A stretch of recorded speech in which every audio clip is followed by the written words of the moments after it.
I'm going to show you guys how to upgrade your Sync 2 to a Sync 3 system in your 2013 to 2016 Ford Fusion. This is going to be very similar for everything else that has Sync 2, but specifically on the Fusion, because that's what we have today. It's going to be a pretty easy job. If you buy the kit that I put a link for in the description, it's going to come with all the tools and parts that you need. We're going to use a few trim tools and 7mm nut driver here, and then a Torx bit, and that is pretty much it. Let me get the tripod set up and we'll get started. First thing we're going to have to do is remove this black piece of trim right here. You're going to want to come in from this side right here and pry up. You may have to just try a couple different of your tools to see which one works the best.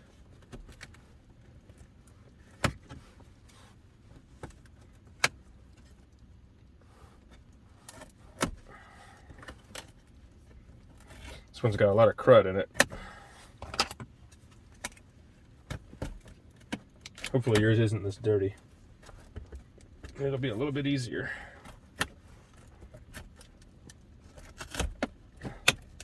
There we go.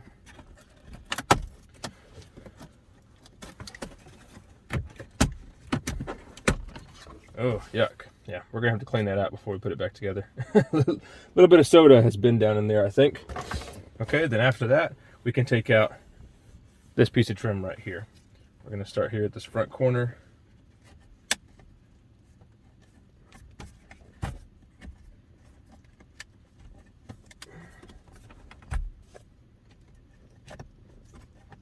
There we go. And just work our way around.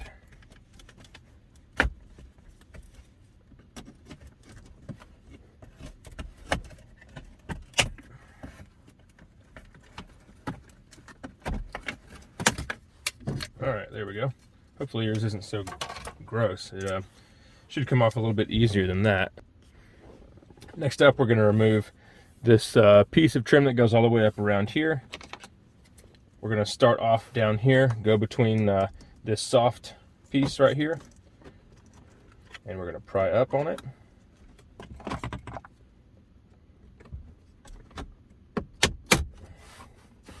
And just work your way around.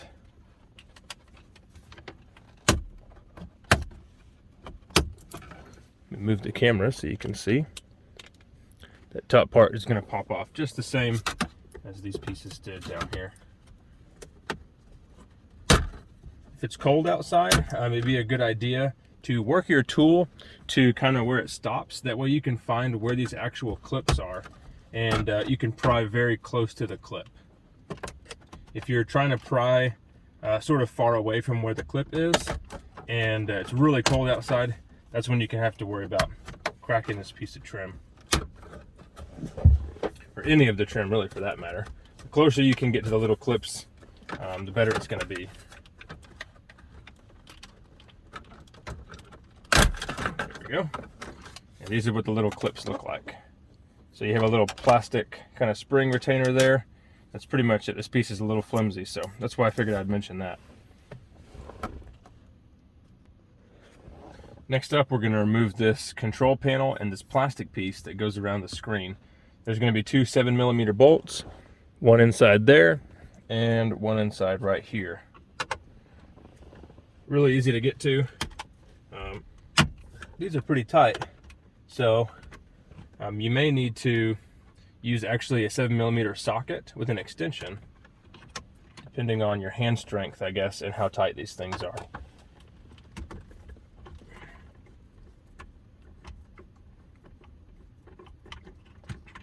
Sometimes you can reach them, sometimes you'll need a magnet or something. Not too much to worry about, because even if you can't pull them out of here, they'll just come right out whenever you take the control panel out. I'll go ahead and get mine out now. Alright, so once those are out of the way, you can pull forward on this, and then you're going to pull outward on the sides of this panel, and that's going to unclip it. I'm going to try to do it from the sides and not get in the way of the camera. There we go. Okay. Once those are out, we've got 2 plugs that we have to undo inside here. I'll move the camera so you can see what I'm talking about. So we're looking at the back of this unit here. Here are our 2 plugs. This one right here, this big one, you just push in that button right there and then pull it out. This one right here, push in the top there on that bigger one and pull it out. On different year model Fusions, this will be a little bit different. This is a 2014. I think on 2015s, there is a little lever that you have to remove off the top of this, but it's pretty intuitive. It's not too difficult to remove. Place that out of the way. Then we can get on to removing the head unit here. Removing the actual head unit is pretty easy. There are 4 7mm screws. These are going to be easier to remove than these 2 side screws were for the control panel. But they're going to be the same piece of hardware, pretty much. The ones that go on the plastic control panel will have these little locking ridges. Let me show you what that looks like. Hopefully the camera will show it. Got some shadows, but right along this section here, there are a lot of sharp ridges, and there are 2 of those that are the ones that hold the control panel on. They bite into the plastic. The ones where it's just smooth here back on this face are the ones that are going to go to the head unit.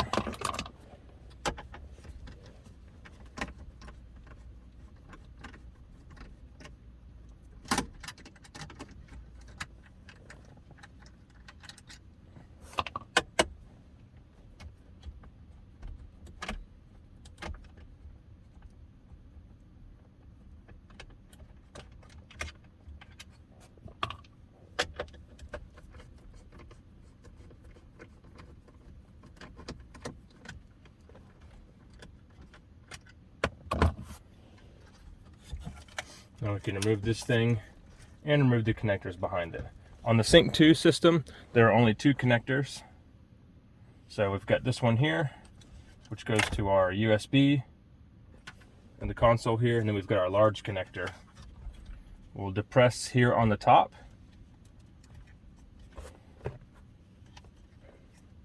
Mine's a little bit stiff. And then we can move this gray connector back until it pulls out. Then you have your Sync 2 removed. We'll toss that in the burn pile, and we're going to leave this out right now because we have to mount the GPS module. You don't want to put the GPS module in here because it needs to have a sort of clear line of sight. Really just no metal obstructions between the GPS signal and the sky, I guess. So there's a bunch of different places you can put it. You'll want to find a place to set the module where there's no metal obstruction, and the factory GPS module is over on the left above the Gage cluster. So let me go ahead and get set up for mounting that. We're going to mount our new GPS module kind of where the original one is, right here behind the dash cluster. So first we're going to have to remove this panel down here.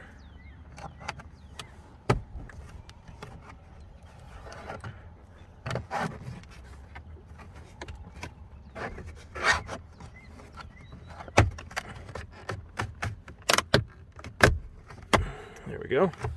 Go over to the other side. Do the same thing, but it's up a little bit higher, right here.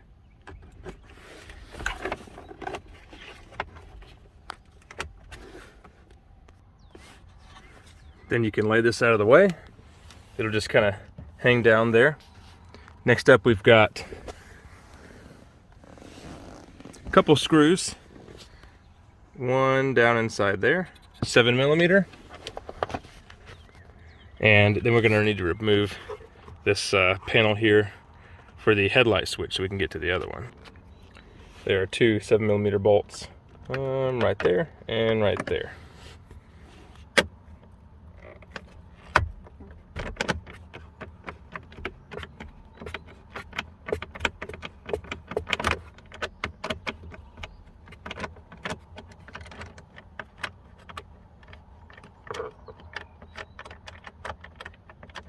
These have that same serrated edge I was talking about earlier because they go onto plastic.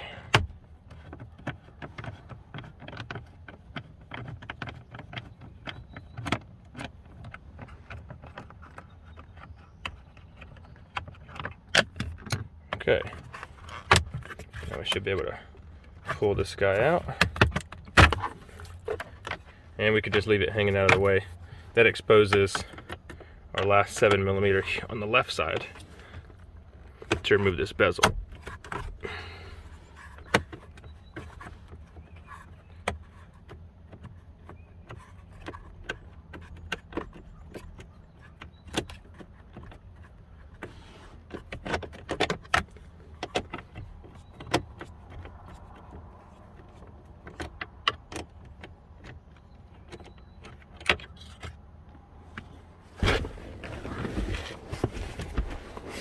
We have this one up inside here. Kind of hard to see on the camera, but that's where it's at. Let me get that removed.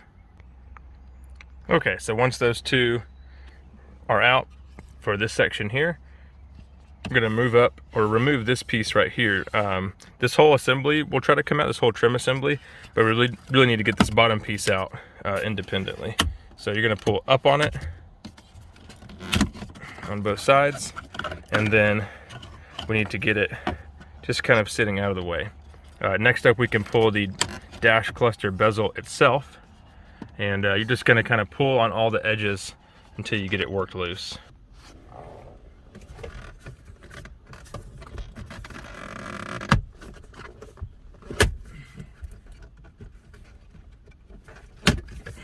All right, once that's loose, we can maneuver it around that bottom bezel. It's going to stay there because it's attached to this little piece of leather that kind of covers up your steering column. Next up, we're going to remove 4 more 7mm screws. There's one down here on the right, up here in the top, right there in the top, and then bottom left. These are very easy to see. You're not going to have a hard time finding them. Now we could pull our gauge cluster forward. There's a little plug on the back of it here on the right. It's very similar to the plug that was on this one, the little AC control panel. There's just one button on the top that you depress and you pull it out, but that's where it's going to be. That's what it looks like there. Now that we've got this out, we can go ahead and get our GPS module mounted, and I'll move the camera so you can see where we're going to put it. Here's our new GPS module. The cord is very long, so you can pretty much put it wherever you want. It's going to need to come through here, and we're going to end up routing it up through this little space on the left. It's going to pop out here, and then we're going to stick it right up on top of there. That's the factory GPS module, so we'll just attach it to that because that's where the other one was, so it should be just fine. If you want to, you can route it all the way over here to the left, and some people will make it come near the A-pillar, either down there or route it all the way up here on the window. So you could do that, but your adhesive may go bad over time, and your GPS module may start hanging around, so I'm not going to do that. So this little thing will very easily just pass right through. See, there it is. Not a big deal.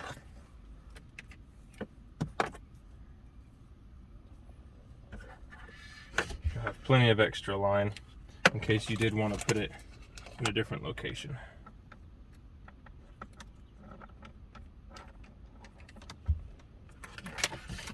So my GPS module already has adhesive on it. If yours doesn't, you're going to need to get a piece of double-sided tape to stick it up on top of there. I'm going to go ahead and get an alcohol swab, and I'm going to swab the top of that GPS module inside there, so make sure we get a good mount.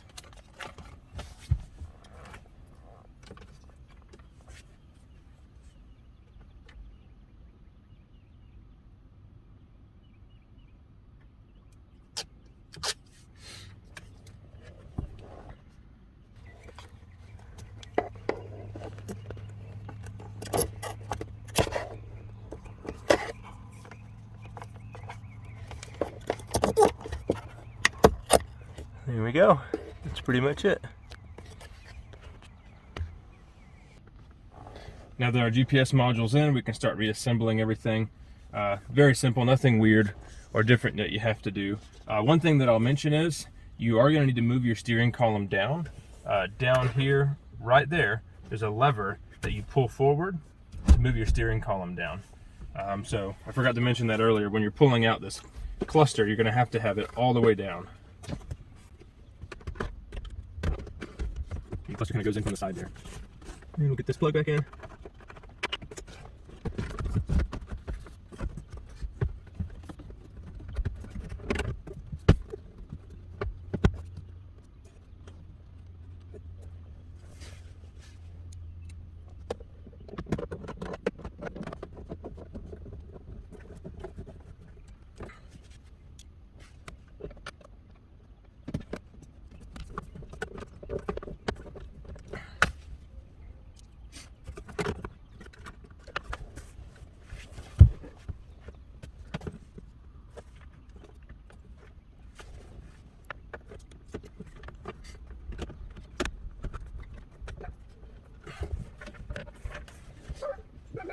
Toby.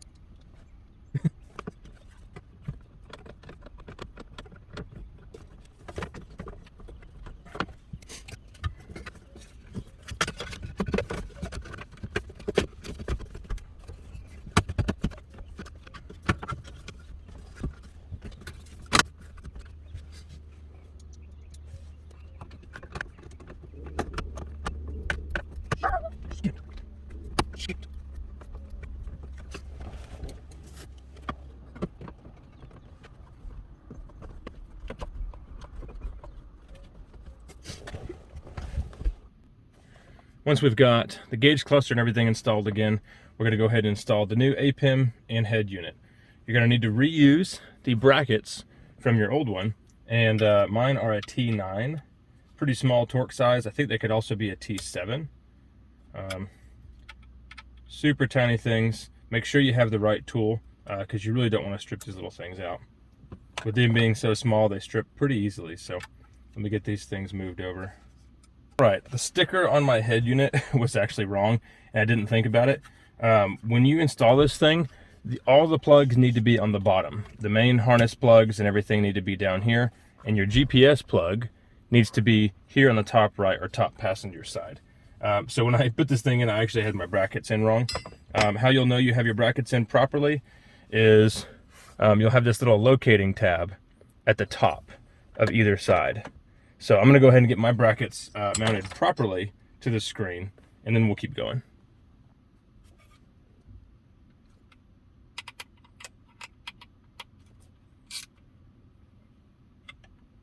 All right, now our brackets are on properly. Go ahead and get this GPS plug installed first. It's going to go like this with this push button up on top, or sorry, on the bottom. Make sure this cord is out of the way. And we're going to get our USB installed and our main plug harness.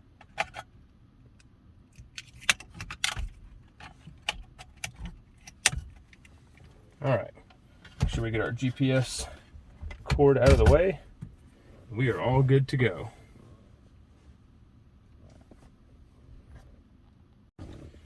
All right, we're going to put our control panel back together up here. And then we have one more thing to actually install before we're done, which is going to be the USB ports down inside the center console. Putting this back together is going to be super easy. Nothing really to worry about. There's going to be our plugs up there, and then our two screws down inside here.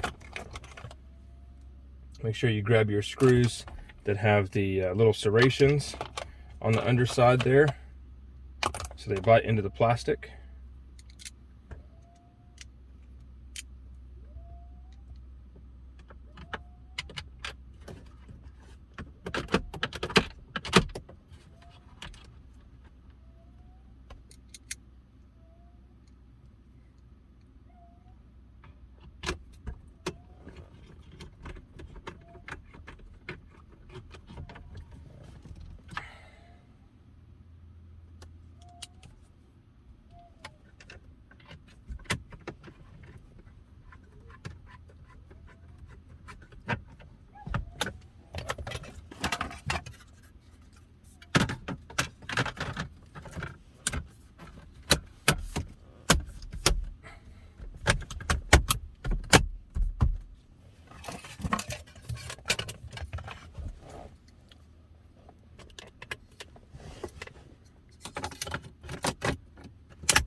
Now we're going to replace this piece here with this new piece. It's going to come with an adapter as well to fill the larger hole, and a small wiring harness. So first thing we've got to do is get this front piece off, which is actually just a cover. You can pull it off with your fingers. And the next part, you're going to need probably a flathead screwdriver, because you have 4 little clips right here. You're going to have to bend those inward, and then you can pull this whole thing out. So let me grab one of those.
Now that we've got the new USB port in, we get to go to the point that everybody's been waiting for.